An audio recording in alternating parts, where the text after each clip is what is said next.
So in my opinion, the words game changer are painfully overused, especially on LinkedIn. I spent a lot of time there, and everything is a game changer. But with that caveat, I have to say that I have become convinced that RCS will actually be a true game changer for retailers when it comes to how they use SMS and text messaging.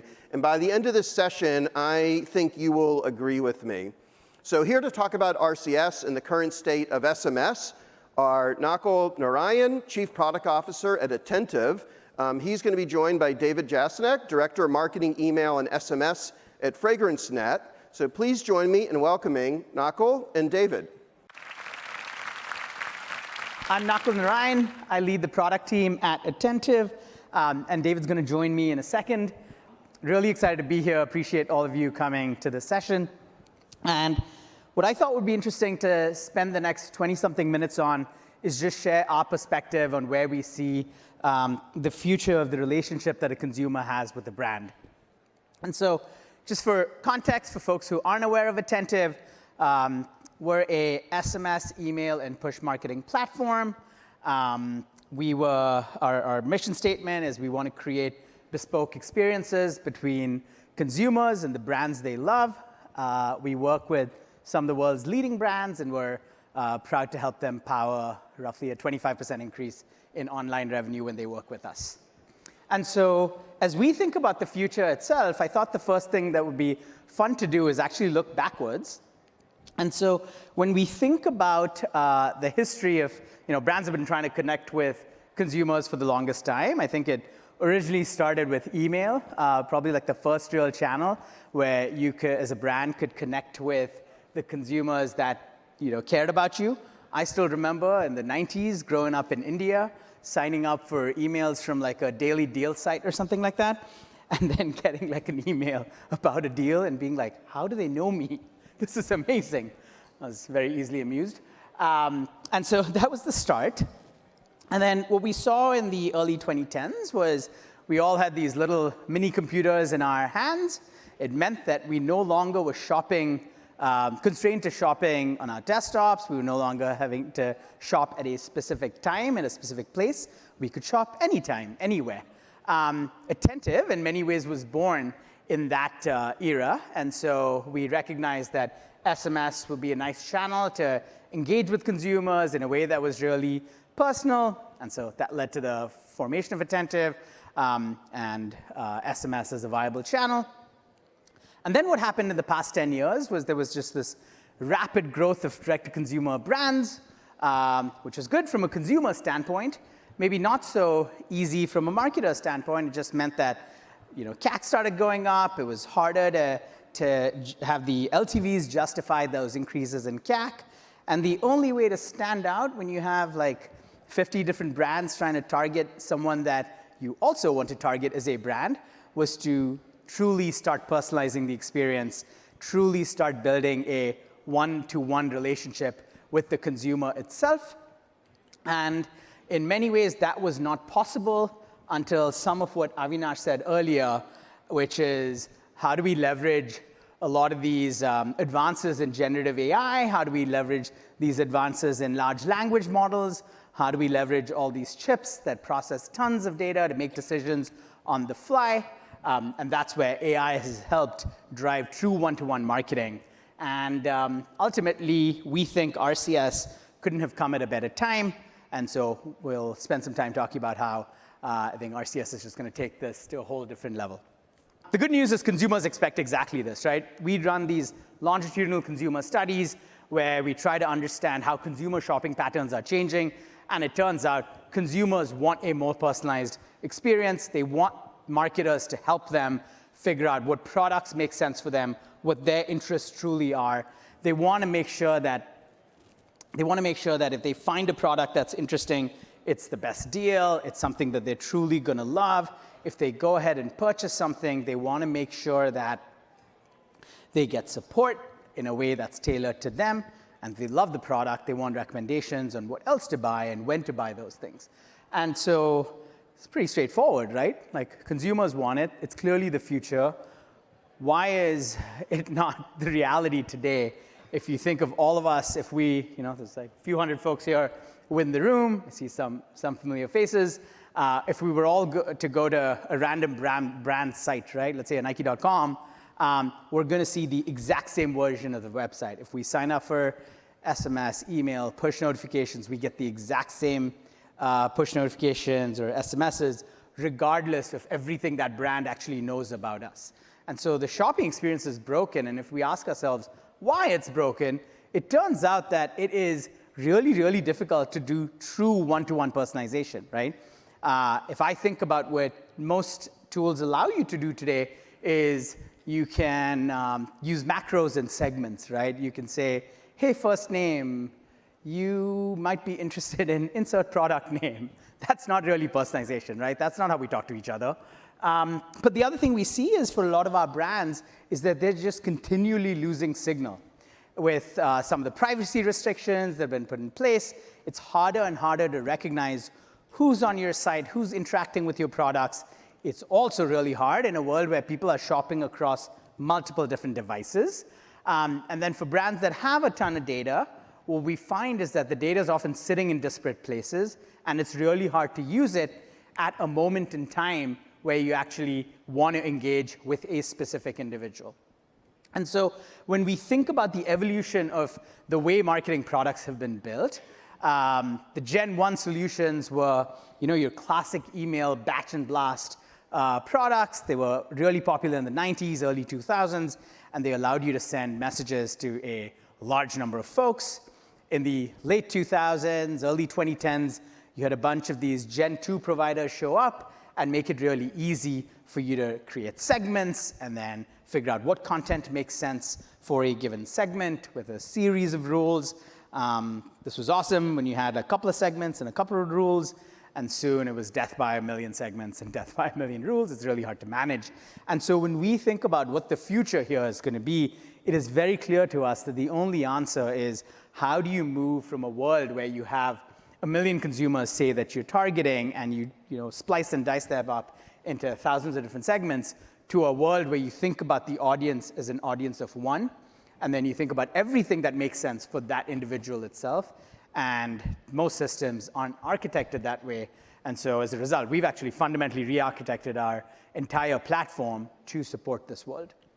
And so to just give a really visceral example of what this looks like, the message that you see to the left is a classic message that's sent when someone's on site and they look at a product, they add it to cart, and they abandon it. It might say something like, it looks like you forgot something in your cart.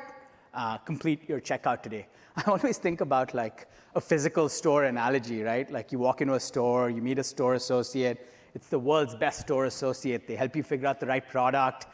They figure out exactly what you're looking for. They help you recognize that maybe you have a coupon that you have access to for that particular product. And then you take it to the cashier, and at the last minute, that store associate has been helping you for the past 20 minutes. You take the product, you put it to the side, and you just walk to the exit. And that store associate, what are they going to tell you as you walk outside? Like, you forgot something in your cart, complete your checkout today, right? And yet, this is what the online experience is today. And so the idea here is, how do we help brands leverage everything that they know about the consumer, everything they know about the products that consumer is interested in, and then obviously everything the brand stands for, why people buy from that brand, to craft truly bespoke messages that are ephemeral, right? They only exist in that moment in time. And so that's what a one-to-one message would look like. It says, hey, Gene, you left the sunscreen in your cart. There's only 4 left in stock. Finish checking out before it's gone. Where you're personalizing it, you're bringing in products that are relevant to that person. You're recognizing that Gene is probably motivated by FOMO, so telling her that there's only 4 left in stock actually is going to work with her. And so what we ended up building is what we call the attentive personalization engine. Just for context, it is akin, it's the digital equivalent to that store associate. And so it pulls in everything that Attentive knows about the brand, everything we know about the consumer, who they are, what are they doing on site, what are they doing in app, how have they engaged with historical messages you've sent. And then ultimately, we come up with a bunch of strategies that make sense for that person, right? Like, here's Michelle, here's what Michelle's motivated by, here's what the brand has to offer. And then at the moment in time, we figure out, okay, this is the right message, the right channel, the right content to engage with Michelle on. And we ended up building it just within our platform itself. We had a debate on should we build it to the side. It turns out our platform sent billions of messages, or at this point, hundreds of billions of messages. And we wanted to make sure it's available across all channels, so we ended up doing that. And then we built it into a range of different products to really personalize the shopping experience from when a consumer discovers the brand all the way through to when they make their first purchase and turn into loyal followers of the brand itself. Now, it turns out most marketers want personalization, but actually what they really want is performance. And so the way we measure the success is we started sending these true one-to-one messages was we just set up really clean A/B tests completely by the point around incrementality. And so with that in mind, you have clean A/B tests, and then your control is the messages to the left that were completely generic, and then the test is these fully personalized messages. And what we saw maybe even surprised us in terms of just the magnitude of the lift. You have a customer like UGG that saw nearly a 50% increase in revenue per message by just better targeting. Neiman Marcus used those personalized messages and saw like a 81% increase. I think this was during Black Friday last year. And so in the moment that matters the most, they saw a meaningful increase in revenue per customer. And so we've always known that one-to-one personalization is valuable. I think for the first time, we were able to actually test what true personalization would do from a performance standpoint. And I think that mobile shopping is just about to get a whole lot better, right? It turns out with SMS, most of you all as marketers did amazing things with a little bit of text, maybe an emoji or two, maybe an image. And what RCS allows us to do is make these images, make this content a whole lot more richer. It's kind of similar to when we move from black and white TVs to color TVs, right? And so what you see all the way to the left is a generic message sent in the platform. A lot of the work we did over the past 3 years is to enable brands to send these truly personalized messages. And what RCS is it's a protocol that allows you to send much richer featured messages itself. And so these messages show up in your Apple Messages app, in your Google Messages app. There's no new app you need to download. And instead of coming from a shortcode, it just comes from an RCS agent. But the power of these messages is the formats itself that it allows you to do. And so what the messages allow you to do is bring a lot of the shopping within the messaging experience itself. And this is available today. And so what you see all the way to the left is when a shopper is actually discovering what products make sense for them, they can go ahead and browse through products that are interesting to them. If they find something they like, they can just go ahead and add to cart. If they want to go and complete the purchase, they can complete the purchase within the messaging experience itself.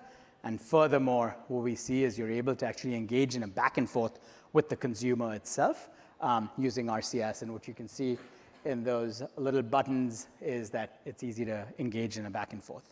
And so in terms of where we are with RCS today, it was officially supported by Apple late last year. We've been partnering really closely with the carriers.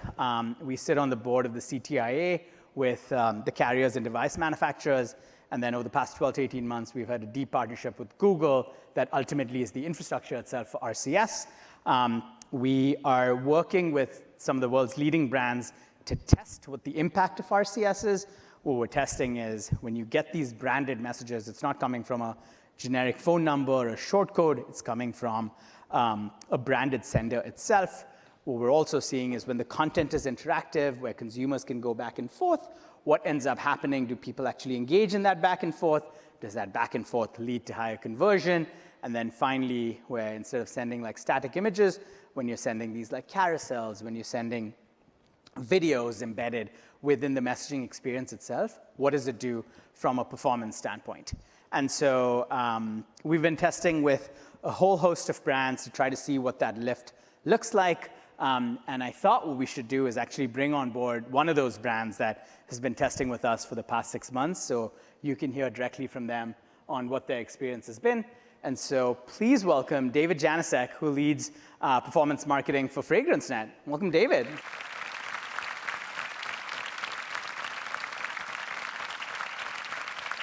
Good to see you, sir. Yes, sir. So David, what piqued your interest on RCS in general? Have been working with Attentive for years. You make testing easy.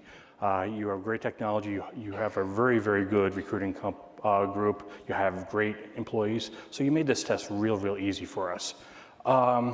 We have a lot of customers that come in, we call them prospects. So they sign up, we gather the PII, we know what the PII is worth for an email, we know what it's worth for SMS. We have an average, but some people don't convert. So this is new, it's not SMS. We weren't sending a lot of MMS, but we can get an MMS-like message through RCS, and it's more than that. It's instead of one image or one rich card, we get multiple, and they can scroll through. So it impacts our welcome series. We can thank them for their purchase. We can maybe tell them about our subscriptions or our loyalty program.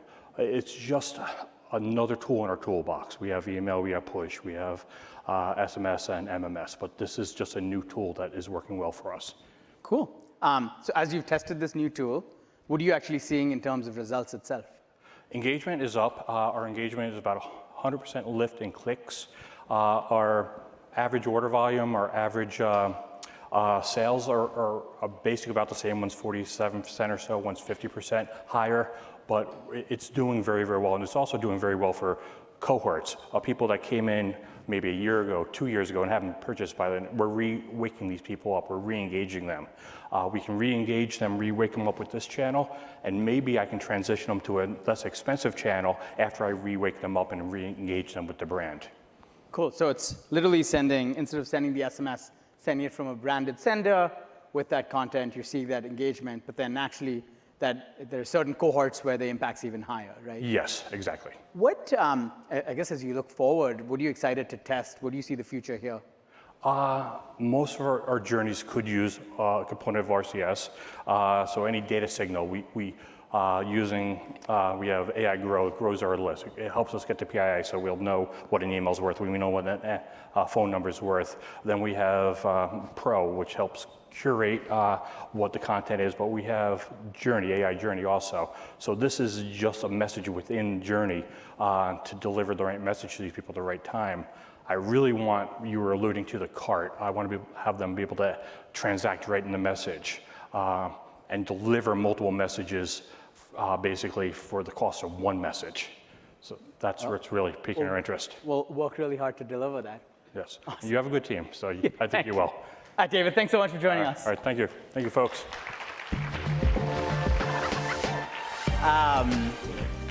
So what I thought I'd do is maybe in the 2 minutes and change that I have left is wrap up with a quick demo. I'll bring this back to the screen in a second. But what I wanted to do, if I alluded to the example that we all go to the same site and we see the exact same experience and so on, a lot of the work that we're doing is to enable this future shopping, that experience that is truly bespoke and cater to an individual itself for a brand. And so what I wanted to do is share what we think that experience might look like as you bring all these products together under the hood and leverage AI and the brand's unique assets to deliver that experience itself. And so we'll pick one of our customers. It's part of the Deckers family of brands with UGG, and this brand in particular is Hoka, that, funnily enough, uses a lot of our products. And so imagine, we'll think about it from a consumer standpoint. And so Maya, she's a runner, she's based in LA, and Maya's just signing up for a marathon. So she's on scrolling through videos from influencers. She sees something that's interesting. It gets her to the site itself. The site is personalized for her. At the right moment in the site, in the right moment in her journey of the site, she goes ahead and gets Hoka's offer, which is free shipping. And then she gets what David alluded to, which is that welcome series. Today, more often than not, the welcome series is a static message that says, here's your coupon, click here to use it. But instead, with RCS and AI, what you see is an actual back and forth where it's like, hey, Maya, thanks for subscribing. We're excited to help you get started running. What type of runner are you? She responds saying she's a race runner. And then the RCS agent responds back saying, that's awesome. We'd love to help you get race ready. When's your next race? And she says it's in the next 16 to 30 days. Just take a step back, right? Like that amount, like I think it was Avner said that Meta probably has 50,000 signals for him. They may have 50,000 signals, but it's actually really hard for them to figure out that Maya has signed up for a race that is in the next 2 to 4 weeks. So collecting that data is incredibly valuable and something that we've all been wanting to do for the longest time. And what RCS allows you to do is, with a couple of taps, collect that information. And so great, now we know this is what Maya is interested in. As with most people, Maya gets distracted, she gets a work email, and so what we're figuring out behind the scenes is the AI is trying to figure out when to engage with Maya based on who she is, based on who people similar to her are, and so she goes ahead and maybe an hour later gets a fully personalized email that alludes to the products that we think she might be interested in. And if she goes ahead and engages with that email, she clicks on it, she gets to a landing page on site that again is tailored to her. It hasn't existed before. It is unique to her. It reminds her of a coupon that she hasn't used. It reminds her of products that she's interested in. Maya goes ahead and purchases. We send her like a transactional message with a nice little card that she can track her order on. And then a couple of days later, there's a follow-up message with the carousel of products that she might be interested, that she can go ahead and easily add to the order. If she wants to see more such products, she can very easily click on them.